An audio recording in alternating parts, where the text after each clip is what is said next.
A lost paradise hides behind a storm wall in the heart of the South Pacific. An island where time has stopped, where wonders and horrors coexist. An island guarded by a titan, King Kong, who reigns over a kingdom of prehistoric beasts. An island coveted by the great powers, who see it as a source of wealth and power. A cursed island which lures intruders into its deadly traps. Two enemy aviators bitterly experience this in 1944 when they crash on its shores.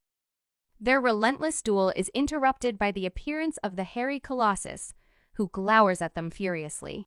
Hank Marlowe and Gunpei Ikari are then faced with a choice: kill each other or unite to survive. Nearly 30 years later, in 1973, the world is in the throes of the Cold War. The United States and the USSR are engaged in a frantic race for domination. Bill Randa, a geologist obsessed with monsters, takes advantage of the situation to obtain funding for an expedition to Skull Island, the mysterious island he spotted in a satellite photo. He claims he wants to study its unique ecosystem, but in reality he has another goal: to awaken Kong and prove his existence to the world. To carry out his mission, he recruits a motley crew composed of a tracker, a photographer, a biologist, a geologist, and an anthropologist. He also obtains a military escort led by Colonel Preston Packard, a Vietnam veteran who has not accepted his country's defeat. The expedition takes off from Vietnam, where the war is raging, and heads towards the unknown island. But once there, things go wrong. The helicopters are attacked by Kong, defending his territory. The survivors are scattered across the island and must face the dangers lurking there. They also discover that the island is home to a native tribe that worships Kong as a god. Among them, they find Hank Marlowe, who has spent all these years living with them. He reveals that Kong is not the only monster on the island, and that there is worse: the skull crawlers, underground creatures that feed on anything living. The expedition then divides into two camps: those who want to leave the island as soon as possible, and those who want to kill Kong out of revenge or ambition. A war breaks out between man and monster, and the fate of the island hangs in the balance.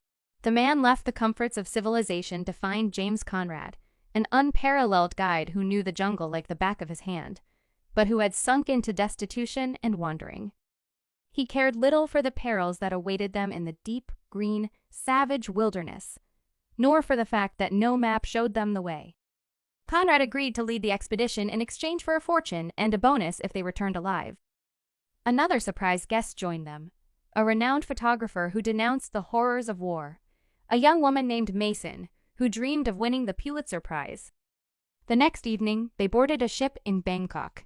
Brooke, the geology specialist, explained their mission on the island to detonate seismic charges to map the underground caves and explore the land's riches, under the direction of Mr. Conrad. As the ship approached the storm curtain surrounding the island, it looked more frightening up close than in the satellite images.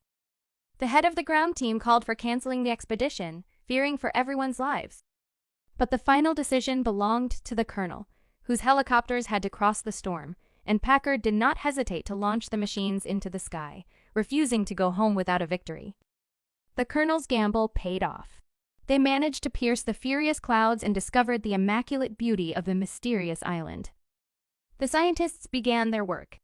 Part of the team landed while the other choppers went to drop the bombs. The island was shaken by a series of explosions. The pilots were having fun when suddenly a helicopter was struck by a flying palm tree.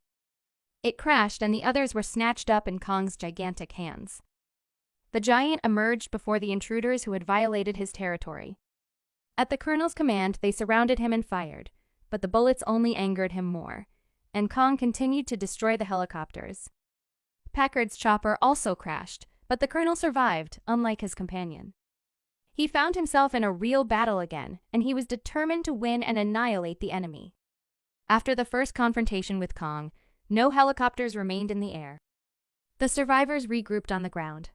Conrad and Mason found themselves on the south of the island. The professional guide intended to head north, where they were supposed to be picked up in 3 days by the extraction team. A different scene unfolds elsewhere, where the colonel plots to head west with the remaining troops to save Chapman, the soldier who was hurled the farthest and whose chopper holds a valuable load, which he must shield with his life. The colonel meets up with his men and one of them gives him the plates of their dead buddy. Rhonda is cornered by Packard and at gunpoint. He is coerced to spill the beans about the expedition. It turns out that the bombs were detonated to bait Kong. Bill had his first encounter with monsters 30 years ago, and he was the sole survivor of the whole crew of the exploration vessel. But no one bought his tale. That's why he established the Monarch Agency that tracks down mysterious giant beasts. And this expedition is a monumental leap in validating his hypothesis about the existence of monsters. The scholar aims to bring back proof from the island. Conrad's squad moves north through the jungle. One of the soldiers tries to reach the other survivors by radio, but his attempts are futile because there is no signal. As they travel along the lake, the protagonists stumble upon another bizarre giant, a waterborne buffalo who departs without harming the group. At that moment, Packard and Bill's unit spot the legs of a colossal carnivorous spider among the bamboo stalks. The soldiers blast at the creature that slipped under the radar and sever its limbs. The colossal spider collapses to the ground, and the colonel mercilessly finishes off another foe. Conrad and Mason's team uncover ancient edifices in the jungle. The girl scans the surroundings through the camera lens for the flawless shot when she abruptly spots a pair of eyes. At that moment, armed and mute natives emerge, ready to attack the intruders. Then a stranger from a seemingly civilized society rescues the group from doom. Baffled by this meeting, the stranger tells them that he has been on the island for nearly 29 years. He tried 8 times to return to the outside world when finally help came to him. The man turns out to be none other than Lieutenant Hank Marlowe, who was stranded on the island during the 1944 combat operations. The island castaway Hank offers to lead the shaken survivors to safety. Meanwhile, Chapman wanders off alone and beholds a beastly brawl Kong thrashing a giant squid for his calamari dinner. After the ape's appetizer, Hank guides the crew to his crib, the native village where he's lived la vida local. He shows off their Kong temple where they worship the hairy guardian who protects them from skullcrawlers and other demonic dwellers. Turns out Mighty Kong is the island's last line of defense against these freaks. Hank also shares how his pilot pal didn't get monkey slapped, but became a skullcrawler snack. Those subterranean creeps exploded from their underground lair when the team triggered bombs. Now the ravenous reptiles are looking for their next all-you-can-eat human buffet. But fortunately, the natives' homeboy Kong has their back. Kong's wrath was fueled by the invaders who threatened his home and his kin. He had only one offspring left, a tiny replica of himself who had ventured to the surface and faced the giant's fury. But the supreme demon, the lord of the skullcrawlers, was larger than Kong himself, and would unleash a reign of terror if he ever emerged from the depths. Conrad, the leader of the explorers, offered Hank, the old soldier, a chance to escape with them when the rescue team arrived. But Hank said that the north of the island was a no-man's land, unreachable by foot. He suggested that they use the boat that he had built from the scraps of the fallen planes, which he had hoarded for all these years. But the boat was not ready yet, and the crew set to work on fixing it, while Mason, the photographer, captured some unique shots. She suddenly heard the desperate cry of an animal. She followed the sound and found a giant buffalo wounded by a helicopter crash. Mason tried in vain to free the poor beast from the death trap, when suddenly the giant Kong came to her aid. He left without harming the girl. Meanwhile, the soldiers with the colonel found the blood trail of the giant. Obsessed with killing the enemy, Packard aimed to reach the crash site of Chapman's helicopter. It turned out that there were explosives on board, which he planned to use to finish off the monster. Early in the morning, 48 hours before the extraction, Conrad's group took the boat to the north. Hank told them that he had married before going to war and that the night before his deployment on the island, he had received a telegram about the birth of his son. Now, he didn't even know if his family was still waiting for him in the outside world. The soldier with the radio finally managed to get a signal and contact the colonel. Packard and his team were 2 km north, and Conrad planned to pick them up.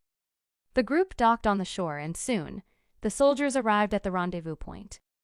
The whispers of wind carry dire warnings to Packard's ears. The scouts speak of salvation in the north, where celestial birds will lift them from this accursed land. But the man of iron will hear only the siren song of conquest, calling him westward to reclaim his fallen comrade.